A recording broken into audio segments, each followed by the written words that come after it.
Olá, alunos do sexto ano. Estamos aqui hoje para a nossa primeira videoaula de ciência. O conteúdo dessa aula vai ser uma revisão sobre como foi a formação do planeta Terra. Fato curioso que instiga muitas pessoas a saber como foi criada a Terra. Então vamos lá? Esse conteúdo está na página 3 do livro de atividade de vocês. No título aí, o universo se forma, como foi essa criação do universo. Para a comunidade científica, a teoria mais aceita até hoje é a do Big Bang, que significa grande explosão. O que vem a ser isso? Quando a matéria estava solta no espaço, isso há cerca de 13,7 bilhões de anos atrás, chegou um instante em que toda essa matéria ela se juntou e teve um grande aumento de temperatura. E com o aumento dessa temperatura houve essa grande explosão, no qual o espaço ele ficou cheio de gases e poeiras pelo espaço. Com o passar do tempo, essa poeira ela foi se resfriando, dando início as primeiras galáxias, milhões de anos depois, é claro, da explosão, que ela não esfriou do dia para a noite. Levou muitos anos depois, milhares de anos, para que essa poeira esfriasse e desse início aqui às primeiras galáxias.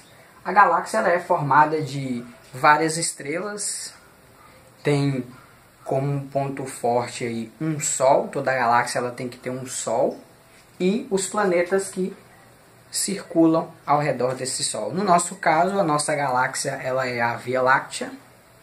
Nós temos nosso sistema solar hoje composto de 8 planetas. Tempo depois, cerca de 4,6 bilhões atrás, essa poeira aí na Via Láctea começou a resfriar, ou seja, começou a união dessas partículas. E dessa união deu-se início ao Sol. Diz que o Sol foi o primeiro a se formar na Via Láctea. E logo em seguida, um disco giratório de poeira que deu início aí aos planetas aí. Entendido, pessoal? Até aí ficou tudo certo? Deu para relembrar como foi essa formação do planeta?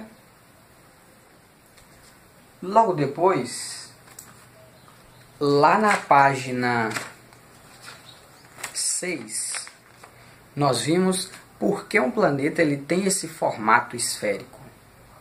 São 3 coisas muito importantes que fazem com que o planeta tenha o formato esférico.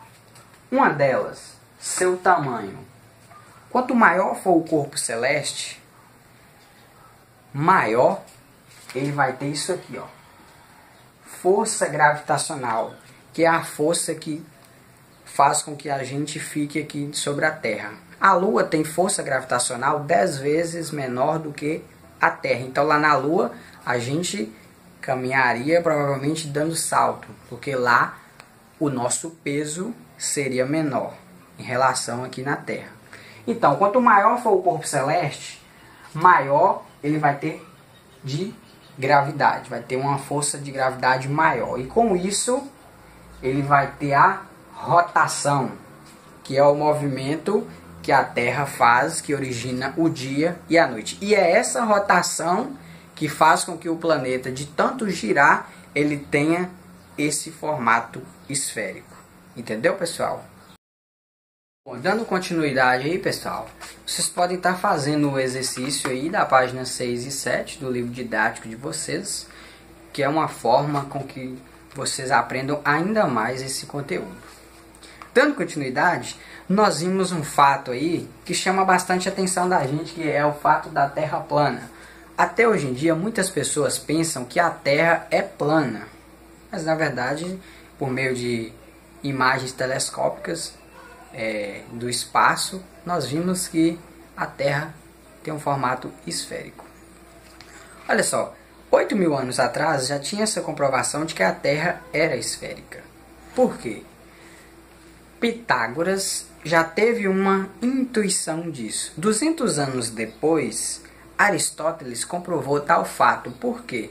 Quando você observa um navio rumo ao horizonte, você percebe que quem some primeiro é o casco e depois que vai sumindo a vela do navio, ou seja, vai sumindo de baixo para cima, como se estivesse descendo uma ladeira. Então, daí a primeira intuição de que a Terra tinha o formato esférico, não é, pessoal?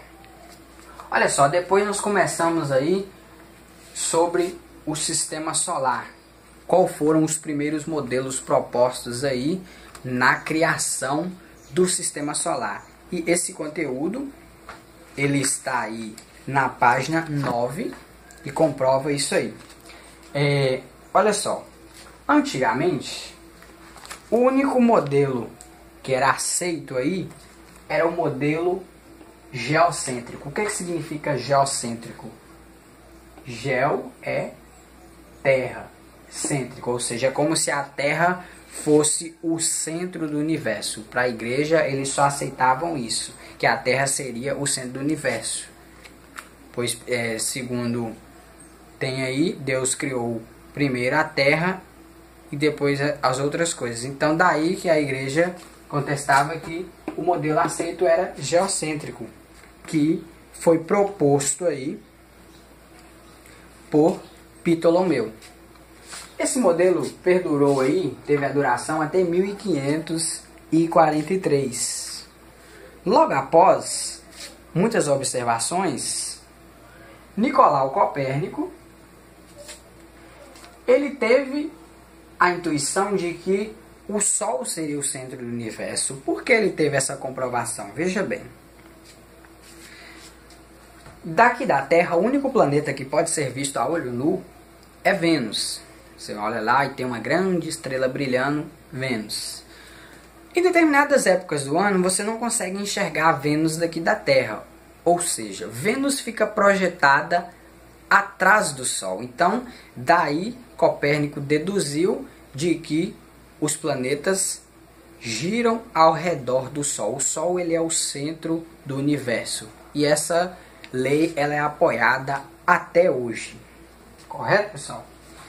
Depois nós vimos aí porque os planetas se movem ao redor do Sol. Isso aí lá na página 10.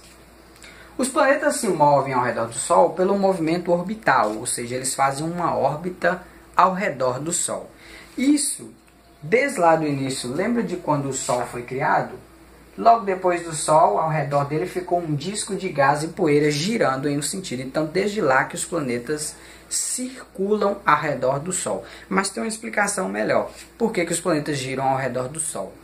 O Sol, ele é o maior astro do nosso sistema solar. Então, com isso, consequentemente, ele tem maior força gravitacional. Então, ele faz com que os planetas ficam ali próximos dele, girando ao redor dele.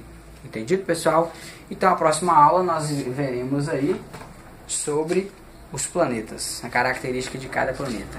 Entendeu, pessoal?